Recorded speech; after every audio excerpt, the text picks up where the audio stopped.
They say some moments change your life forever, but no one ever tells you how sudden it feels when it happens. That Friday evening felt like any other for 19-year-old Marcus Williams, the genius son of a black cleaning lady who spent her nights scrubbing floors so her boy could dream beyond them. He had no idea that delivering one pizza to the 20th floor of Technova Solutions would soon become the most humiliating and eventually the most defining moment of his entire life. The lobby smelled of expensive coffee and perfume, the kind of place where the glass walls shine so bright they remind you of everything you don't have.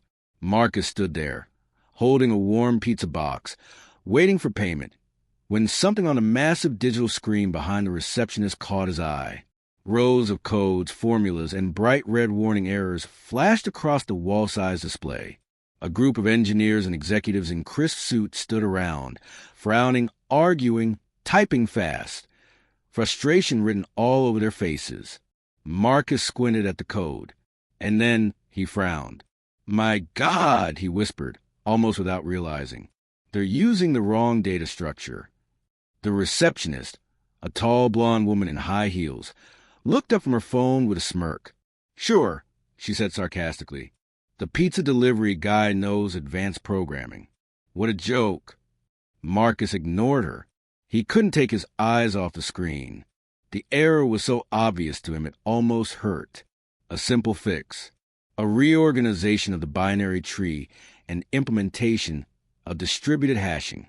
It would solve everything, literally in seconds. He took a breath. "Excuse me," he said, addressing a group of executives walking past. "That algorithm, you're using linear search when you should be using hash indexing. That's why it's crashing." The silence that followed could have been sliced with a knife. 12 men in suits turned and stared at him. A black teenager in a delivery uniform, holding a pizza box, talking about code. One of them, Richard Blackstone, the CEO himself, laughed. A deep, cold laugh. "Kid, do you have any idea how many PhDs in computer science have been working on that project for 6 months? Marcus swallowed, but his voice stayed steady. "I just know you've already lost 97 million because the system crashes after every 200,000 simultaneous queries." That laughter stopped immediately. The number 97 million wasn't public. How did he know? Dr. Harrison, the vice president of technology, took a few steps forward. "And how exactly would you know that?"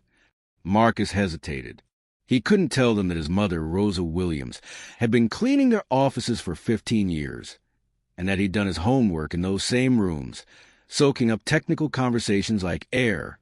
He simply said, "Observation." Blackstone smirked again, crossing his arms. "All right, little genius. If you're so smart, prove it. Solve our problem." Laughter broke around the room. A pizza boy fixing a corporate system? It was absurd.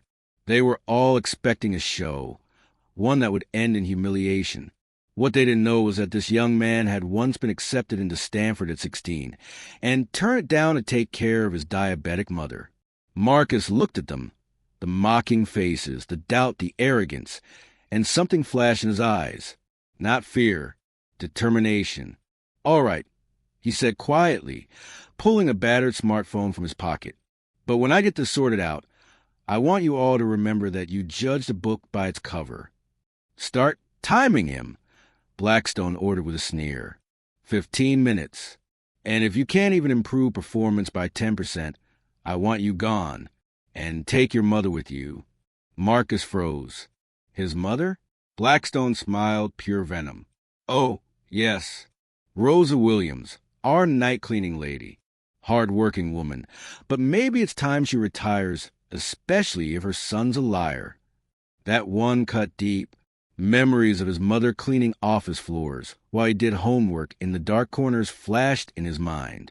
Her tired eyes, her cracked hands, her soft words echoing. "Son, when they try to humiliate you, it's because they're afraid of what you're capable of." He took a breath. "You can start timing me."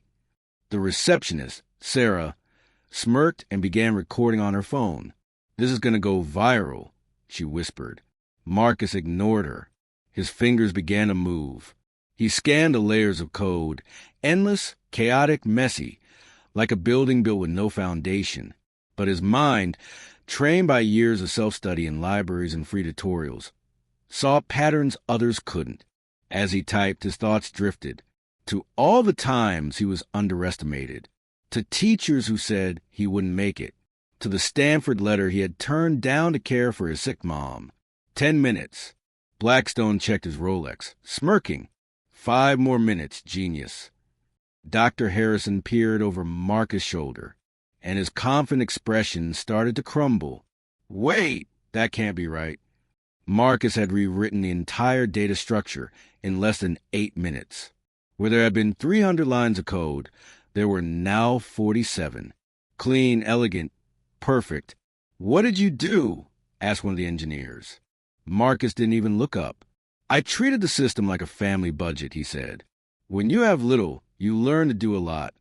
I cut out the unnecessary and organize what matters. Blackstone's smirk began to fade. That's impossible. Maybe the problem wasn't your minds, Marcus said quietly, still typing. Maybe it was your perspective. When you've never had to make $1 last week, you don't really understand efficiency. The air grew still. Whispers circled the room. Then, done. Dr. Harrison initiated the test. The entire room held its breath as the system processed. 3 seconds later, the numbers rolled in. 200,000 simultaneous queries. 0 crashes. 0 errors. A 97% improvement in performance. The lobby went dead silent. Sarah's phone stopped recording midair. Marcus turned to Blackstone. There you go, he said quietly. That's how it's done. The CEO's face flushed red. That was luck, he barked. A trick. You copied that from somewhere. I can do it again from scratch, Marcus said. Or explain it line by line. Maybe even give your team a few lessons. That was when Blackstone snapped. I will not be humiliated by a black pizza delivery boy, he shouted. Gasps filled the room. Every phone was recording. The mask had dropped. Years of hidden racism now spilled out for everyone to see.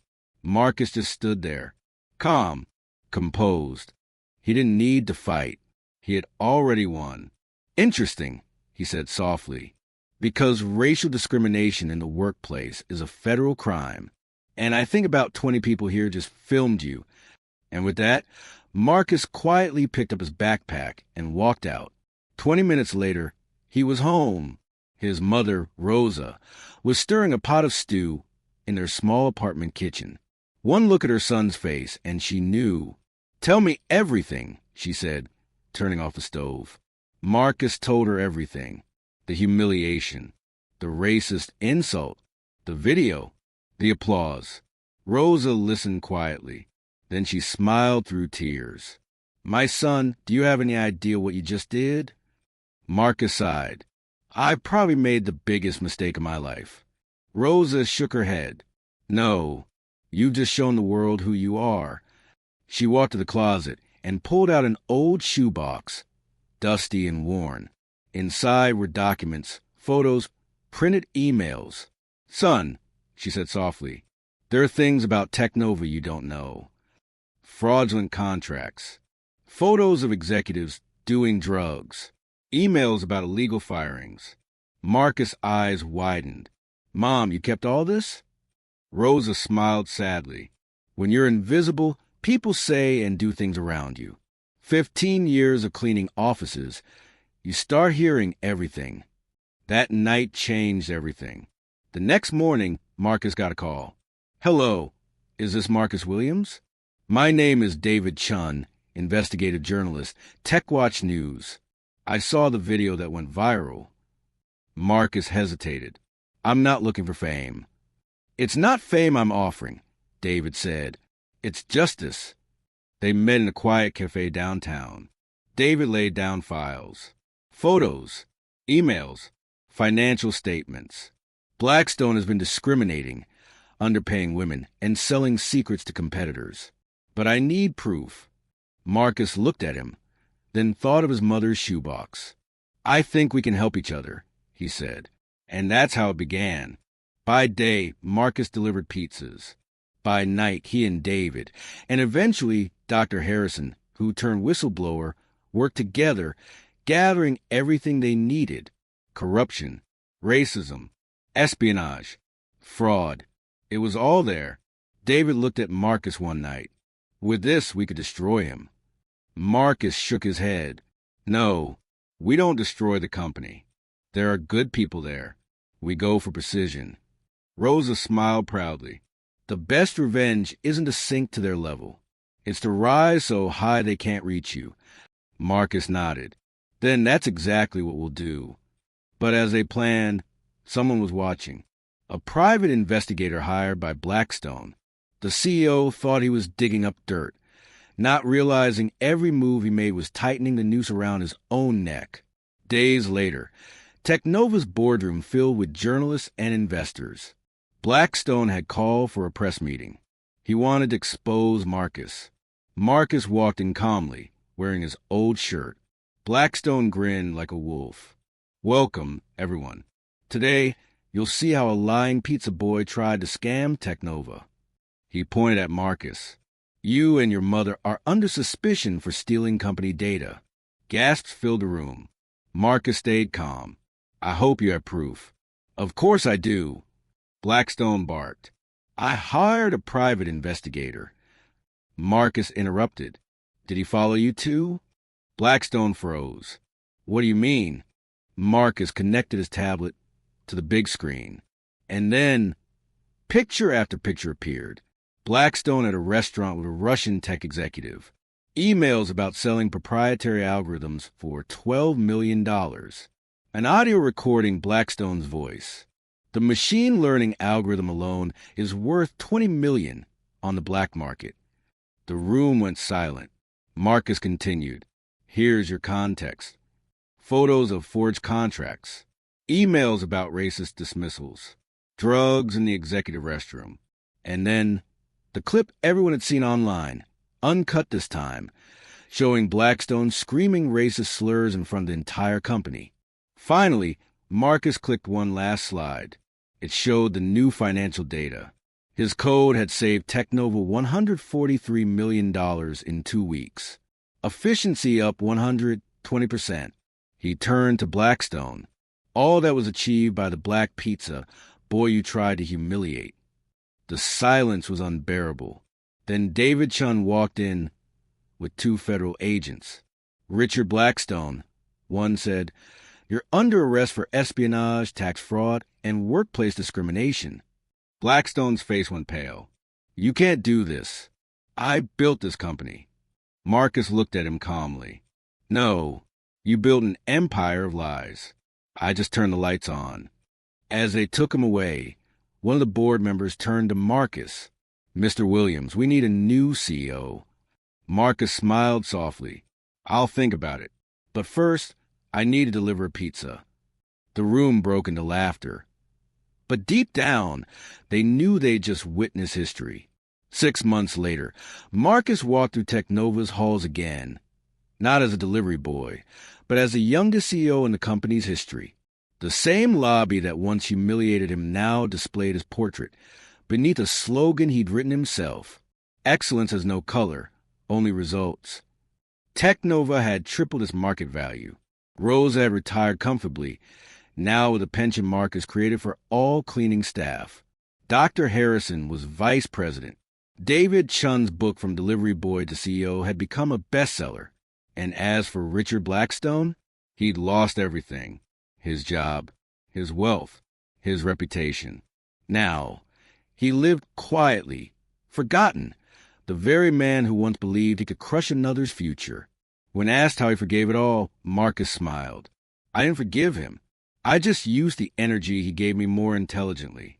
The best revenge isn't bringing your enemy down to your level. It's rising so high he becomes irrelevant. Years later, Marcus returned to Stanford to give a speech. A student asked, If you could go back, would you change anything? Marcus paused. Then he grinned. Yeah, I'd deliver that pizza 5 minutes earlier, just to have more time to watch Blackstone's face when he realized he underestimated the wrong kid. The room erupted in laughter and applause, because the truth was simple. Blackstone had tried to destroy a young man's dignity, but in the end he built his legend instead. And Marcus Williams proved, once and for all, that the greatest revenge is not rage. It's success so undeniable that even your enemies are forced to clap. If this story moved you, don't just scroll away. Somewhere out there, someone needs to hear this. Someone who's been underestimated, doubted, or silenced. Share this story to remind them that their time is coming, like it if it inspired you to keep pushing. And subscribe for more powerful, life-changing stories like this one. Because sometimes all it takes is one story to reignite hope. You never know who you might be saving by sharing this.